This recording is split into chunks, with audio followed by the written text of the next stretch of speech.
I have written this log 3 times. The first 2 drafts I destroyed before filing, not because they were inaccurate. Every word was accurate. But because accurate and explainable are different things. A proctor of the Veth core complex is expected to submit reports that are both. I am filing this 3rd draft because Commander Hess is in the medical bay and someone above my pay grade will eventually want to know how he got. The order came down on the 4th watch of the 15th cycle. Cadet Mara Solis, human, 3rd year intake, insubordination during a live fire assessment. The specific infraction was minor. She had declined to fire on a non-combatant target dummy, citing the face, which is not a regulation objection and not a regulation phrase. I had seen the assessment footage. The dummy had a face painted on it in faded red. Solis had looked at it for 4 seconds, set her weapon on the floor and said, "That one has a face." The assessing officer had not known what to do with this, which I understood. Neither did I. The standard punishment for 3rd year insubordination was a rotation in the throat. I want to be precise about what the throat is. Whoever reads this. Level 7 of the complex, below the ventilation grid, is a holding pen for the training unit's Veth. A Veth is not a beast in the way a handler's animal is a beast. It is an apex-tier predator native to the core system's 2nd moon, standing roughly chest height on a mature adult male of my species, plated across the shoulders and spine, in overlapping keratin ridges that can turn.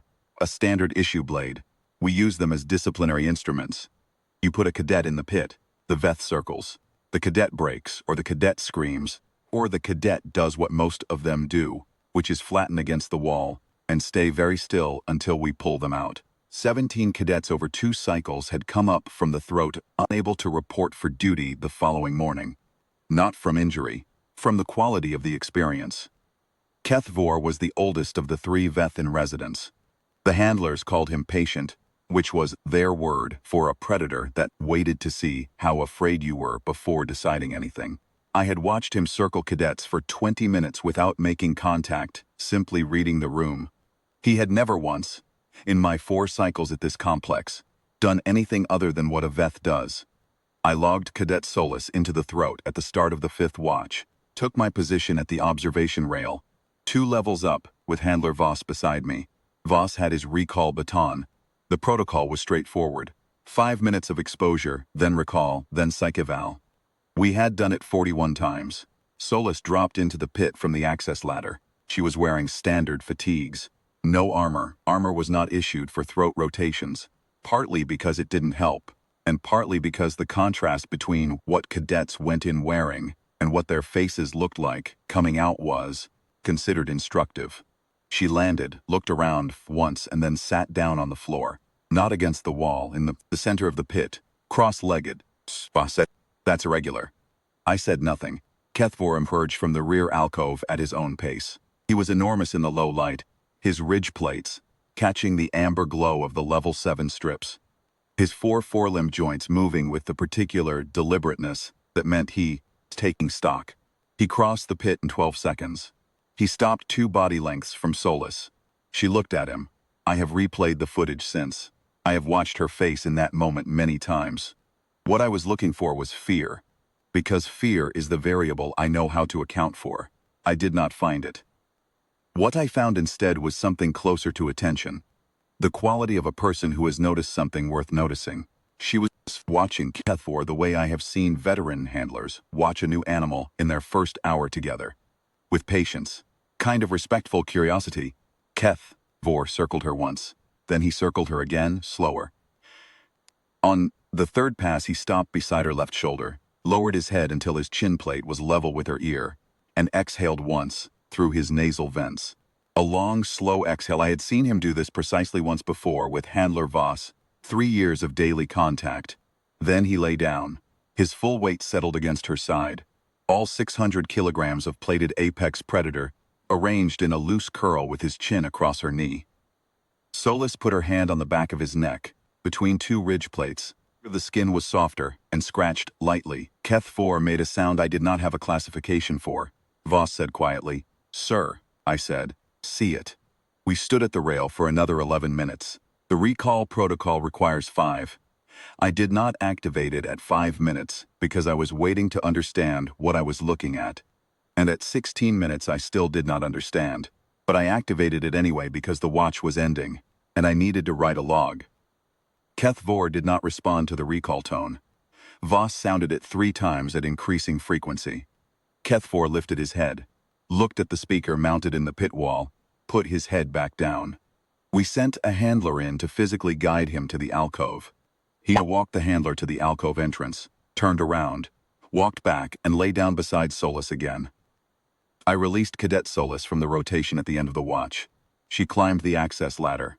Keth Vor stood and pressed his forehead plate against the ladder base until she was out of sight, then returned to his alcove. I wrote in the log, "Tation completed. No behavioral anomaly in cadet. Veth recall delayed, attributed to stimulus response lag. Recommend follow-up assessment." I used the word anomaly because I needed a word and that one fit the space. I did not believe stimulus response lag.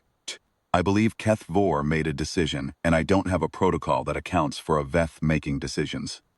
Solus returned the following morning, not under orders. The 5th watch access log shows her badge at level 7 at 0340, well outside duty hours. She brought nothing I could identify on the sensors, except a small cloth square, folded, which she pressed through the alcove grate. Keth Vor took it from her hand and held it in his mouth the way I have seen cubs carry objects of attachment. He still had it at the 0600 check. She came back the next morning and the morning after. By the 8th day, when she climbed the access ladder, both of the other Veth had moved to the front of their alcoves. By the 12th day, Handler Voss reported that Keth Vor was refusing his standard feeding until the 0340 visit had occurred, at which point he ate without difficulty. I escalated this to Commander Hess. Commander Hess decided the solution was to end the visits and reassign Solus to upper-level duties for the remainder of her 3rd-year cycle. This was, from a purely administrative perspective, a defensible decision. It was also the decision that produced the incident I am now required to document.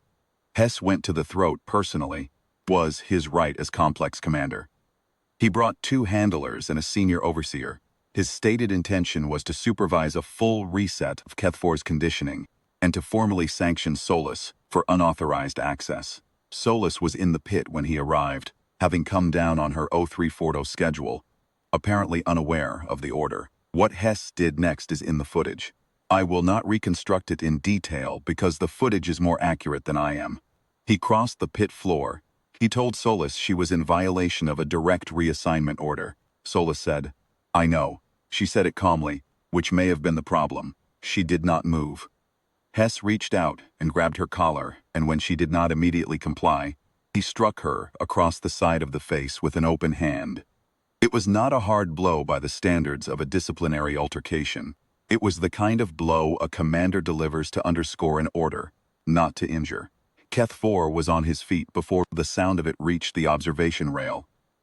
I have watched the footage at quarter speed. He covered the distance between Solus and Hess in 1.3 seconds. He did not touch Solus. He placed himself between them with his full weight low and his ridge plates fully raised, and he produced a vocalization that I have since had the audio team measure and confirm registered at 118 decibels inside the pit enclosure. 2 handlers were at the far wall. In the same moment, the senior overseer had flattened to the floor. Hess did not move quickly enough. Keth Vor did not kill him. I want that on the record. He had the angle and the mass and the reach, and he did not. What he did was place one forelimb across Hess's chest and hold him against the pit wall with enough pressure to fracture 2 secondary ribs and leave contusions across his sternum in the pattern of a ridge plate edge. Then he stepped back, turned, lowered his head to Solus's eye level, and made the soft exhale sound. Solus put her hand on his forehead plate. She said, "Easy. I'm all right, easy, Keth." He settled. The entire upper observation tier of the throat, 22 cadets of various species on routine watch rotation, had witnessed this from above. I know, because I pulled the access logs and every one of them was there for the 0340 watch change. 22 cadets watched an apex predator deployed as a disciplinary instrument hold a complex commander against a wall for striking the human his son, and then settle at the word of that human, like a cub being called in from the rain. I am not certain what the correct administrative response to this is. I have submitted the footage to the senior counsel. I have recommended that Commander Hess's recovery period be used to review the use of the throat as a disciplinary measure, and that Cadet Solis's insubordination citation from the 15th cycle be formally closed. What I have not submitted and will not submit is the last thing I wrote in my personal log the morning after the incident. I wrote it at 0500, sitting at my desk with the footage, still running on the second screen, watching Kethvor sleep against the wall of his alcove with the small cloth, square still in his mouth. I wrote, "She told him easy. 600 kilograms of plated apex predator, and she told him easy, and he listened, and I think we have been using the throat wrong for a very long time." I closed that file. I am filing this one. The throat is hers now. I do not think Kethvor will accept further recall commands from anyone else. I do not think he will need to.